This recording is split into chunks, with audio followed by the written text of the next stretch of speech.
Well, in 2000, I was finally able to pull a friend of mine away from work and come over here and run. And the first day that we were here, I didn't get to run because I lined up in the wrong part of the street. And then I was swept out of the street by the police. But the next day, I lined up in the right part, and I had a really good run going, except that I was blocked by runners down in the street. And then somebody panicked because a bull was gaining on me and jumped out in front of me and pushed me backwards. And I got gored pretty good the first time. It went 8 centimeters deep, and then the bull stopped, hovered over me, grabbed me again, gored me again, picked me up in the air, threw me up in the air, and ended up spending 10 days in the hospital. But it left a nice scar that I can't show on camera.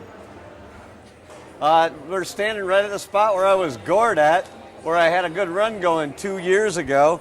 Runners were down in the street right here all the way across, and they were all trying to get up, and they couldn't get up. That's why they tell you to stay down, and they kept falling down, so they created a roadblock. And I was trying to find a place to jump over the runners at. Instead of being able to jump over the runners, somebody panicked from here, and they jumped out and pushed me backwards into a bull. Somebody grabbed a hold of him and tried to pull him off of me, but he was so panic-stricken that between the two of us, we couldn't get him off of me.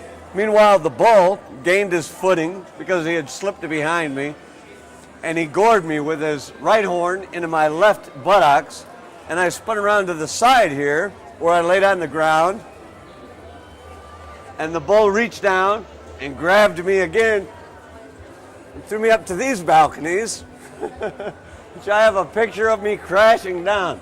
I'd replace the agony of defeat skier with that picture. It's one that I show off quite a bit.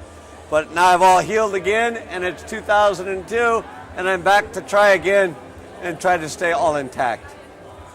Why? A lot of people are going to wonder why. Why do it again? Probably for the same reason I did it the first time, because I can. But even now, I think there's more at stake this time. I know if a matador goes into a ring, and gets gored, he has to get stitched up and finish his contracts for the year. I don't consider myself a matador in any sense of the word, but now there's actually something riding on it. I know that something bad can happen out of it. The first time there was really nothing to fear because you don't think out of the thousands of people in the street you're going to be one of the ones injured. Now I know I can be, so now there really is something to face. There's actually a challenge here. Kind of like Sir Edmund Hillary. It's because you can. There's a challenge to face.